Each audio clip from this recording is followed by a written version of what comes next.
Sí, justo el día de hoy vamos a tener una sesión de pleno. Creemos que vamos a lograr los votos para la admisión a debate. Es importante primero este primer paso antes de el debate de la moción como tal, ¿no? Creemos que las 67 firmas que han tenido esta moción van a votar a favor de la admisión y con ello dar el primer paso hacia lo que viene hacia adelante, ¿no? Se sabe que se necesitaría 87 votos finalmente para poder vacarlo, ¿verdad? Sí, yo creo que estamos muy próximos a conseguir el número adecuado. Creo que ya fue suficiente. Ya tenemos un presidente con 7 carpetas fiscales, con un entorno completamente contaminado, 80 ministros en 17 meses, no se compra urea, en Palacio de Gobierno pasa lo que sea, no tienen un perfil técnico, no hay políticas a largo, ni corto, ni mediano plazo.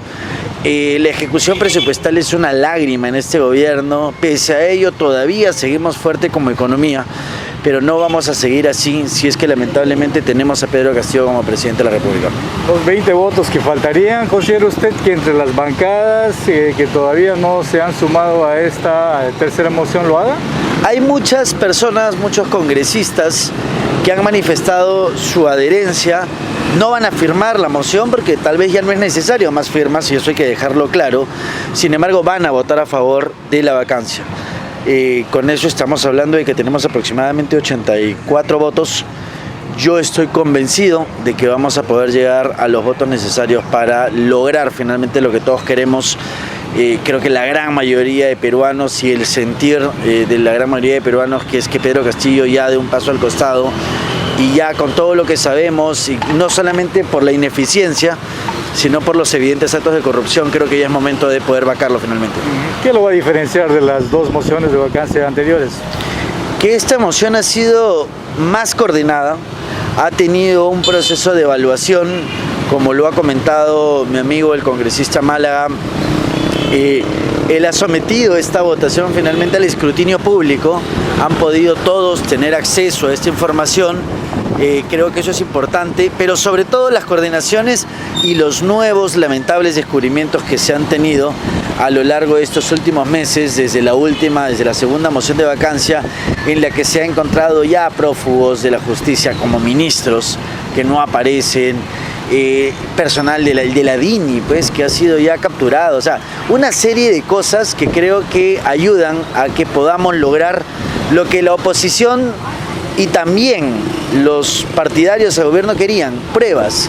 ¿Qué tienen para demostrar que Pedro Castillo está alineado con la corrupción?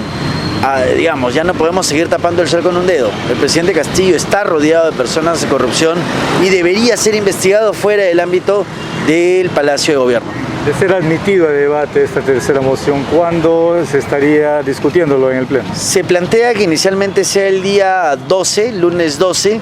Vamos a ver si esto pasa de esta manera. Igual todo esto tiene que pasar por un proceso de evaluación y de algún modo tiene que la Junta de Portavoces, de la cual también soy miembro, debatirla y finalmente elegir una fecha tentativa que hasta el momento es el día 12, ¿no? Se da la impresión de que en todo caso el legislativo con el ejecutivo estarían queriendo demostrar a la población quién tiene más poder, quién gana primero, quién da el primer paso en todo caso, ¿no? Yo no sé, desde el legislativo los actos y los actos en los que nos enmarcamos son completamente públicos. Hay una moción firmada, es pública, es una moción que inclusive tiene una página web donde todos pueden ver cuáles son finalmente las consideraciones de la moción de vacancia. Los actos que vienen del lado del Ejecutivo más bien son actos cerrados. Esta supuesta negación de la confianza la hablaron en un espacio donde nadie tiene información de qué es lo que opinaron los ministros. No hubo una cámara de la prensa. Entonces, entendamos de que la información pública viene desde el Congreso y la información cerrada viene desde el lado del Ejecutivo, pero nosotros ya sabemos que el objetivo de ellos es finalmente cerrar el Parlamento, romper la democracia y ver de qué manera perpetúan su gobierno a lo largo de los años. Inician con un proceso, como ya lo hemos visto en Venezuela, que lamentablemente ya se ha activado aquí en el Perú. Pero la nueva presidenta de la PCM, la congresista ministra Betsy Chávez, ha dicho de que no estarían buscando esta segunda confianza, ¿no? Votación de confianza, en todo caso, por parte del Congreso. Somos siempre, como seres hablantes, presos de nuestras palabras. ¿A qué ministra le creemos? ¿A la que hace poco tiempo atrás decía que a ella no le importaba y que teníamos que ir con todo al Congreso, contra el Congreso? ¿O a la que ahora viene con una risa dibujada al Congreso a decir, llamemos a la reflexión, a la tranquilidad, vamos a conversar? A la ministra que nos llamaba golpistas, que decía que este Congreso no servía para nada, que lo único que hacía era obstruir a la justicia. Uno siempre es preso de las palabras que tiene y lamentablemente la ministra ahora quiere ser mi simpatía cuando hasta el momento siempre ha habido una obstrucción clara a la justicia. ¿Considera que el Parlamento o los congresistas en todo caso lo van a dar el voto de confianza a la ministra Betsy Chávez? No sabemos si vaya a llegar primero a este espacio de voto de confianza porque no sabemos si en ese interín el presidente termina siendo vacado.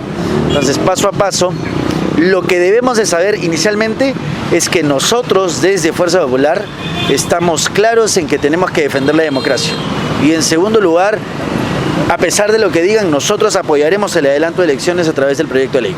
Y no se sabe también si podría en todo caso ser la situación contraria, ¿no? De repente el Ejecutivo cierra el Congreso primero antes que vaya la congresista o la ministra a pedir el voto de confianza. Si cerraría el Congreso lo haría de manera total y absolutamente inconstitucional, sin cumplir los requisitos de ley, sin cumplir lo que dice ahora nuestra Constitución, y eso sería un claro enfrentamiento a la institucionalidad, la democracia y los derechos finalmente que tenemos todos los peruanos. Pero tal parece que existe un rechazo total de parte de los congresistas para con la nueva ministra.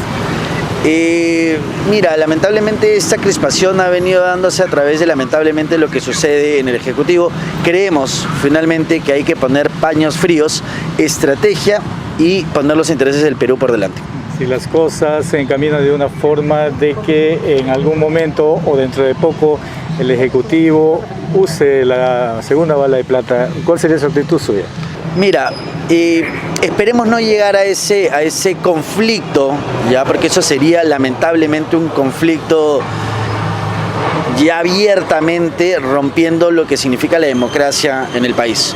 O sea, si el Ejecutivo simplemente decide cerrar el Congreso sin la utilización de un recurso legal, de la segunda negación por los cuales ellos podrían atribuir un cierre del Congreso, significaría de que lo que ya todos conocemos, el Ejecutivo, el presidente Castillo no cree en la democracia, no cree en las libertades, no cree en una constitución, no cree en el Estado de Derecho, y simplemente tendríamos que unirnos todos como peruanos para defender lo que tanto nos ha costado, que es tener democracia, vivir en un país libre donde todos podemos expresarnos y pese a que en algún momento nos puedan criticar o no, tengamos la posibilidad de vivir en libertad. En la última encuesta que se ha publicado hace poco en medios capitalinos se ha conocido de que la gran mayoría de peruanos, se habla de 85-87% más o menos, está a favor de que todo se vaya. ¿Usted qué opina? Acabo hace menos de 2 minutos de votar a favor del predictamen en la Comisión de Constitución del adelanto de elecciones. Creemos que es importante llevar a cabo un adelanto de elecciones, pero siempre garantizando que no sea el presidente Castillo quien esté al frente del país, porque el presidente Castillo lamentablemente no es garantía de poder llevar un proceso limpio, transparente, y que cumplamos finalmente también con algunas modificaciones a la ley de elecciones generales y algunas modificaciones que permitan que en lo sucesivo tengamos mejores autoridades y quienes nos sucedan puedan hacer un mejor trabajo. Si se llegaría a vacar al presidente Pedro Castillo, la que le sucedería en todo caso en el cargo sería la vicepresidenta Dina Boluarte, ¿verdad? Tenemos que cumplir con el mandato constitucional. No hay manera de poder romper algo que está estipulado en la Constitución. Bueno, en todo caso, las próximas horas son cruciales. Son cruciales, hay que llamar a la tranquilidad, a la calma. Desde el Congreso estamos trabajando por las libertades, por defender la democracia, la institucionalidad y sobre todo defender al país de intentos de ruptura de la democracia que creo que sería fatal para el país donde vivimos. Bueno, la presidenta de la PCM ha llamado pues, a los voceros de las diferentes bancadas políticas a tender puentes de diálogo entre el Congreso y el Ejecutivo, y muchos ya han anunciado que no van a asistir a esta reunión. Nosotros como bancada hemos anunciado que no vamos a asistir a una reunión. Primero, que cuando uno pide una reunión, siendo presidente del Consejo de Ministros, tienes que acercarte al Congreso y no el Congreso a la PCM. Entendamos que la figura del Congreso es una figura potente, es un poder del Estado.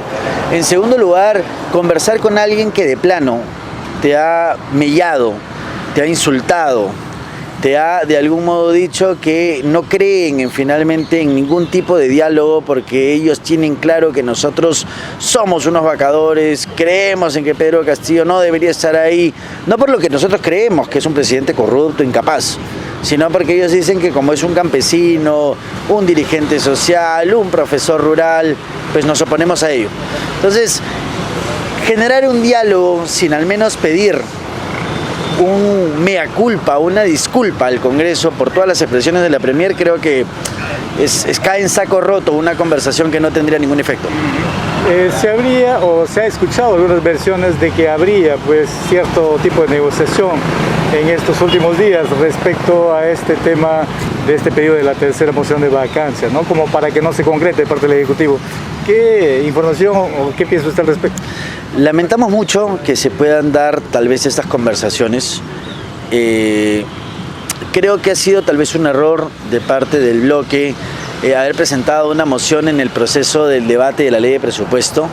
Esperemos que no haya habido ningún tipo de negociación bajo la mesa en relación a la ley de presupuesto para digamos, garantizar que no existan los votos. Eso sería muy lamentable, porque sería una prebenda del voto de conciencia hacia un beneficio personal. Lamentamos que eso se puede especular. Creo en que no ha sido así. Vamos a ver quién es quién finalmente en el voto de la confianza, porque ya habían conversaciones con varios de los del bloque magisterial, de los de Perú Libre o los anexos, que estaban a favor. Vamos a ver si es que finalmente continúan con esa línea de estar a favor o es que algo pasó en estos días.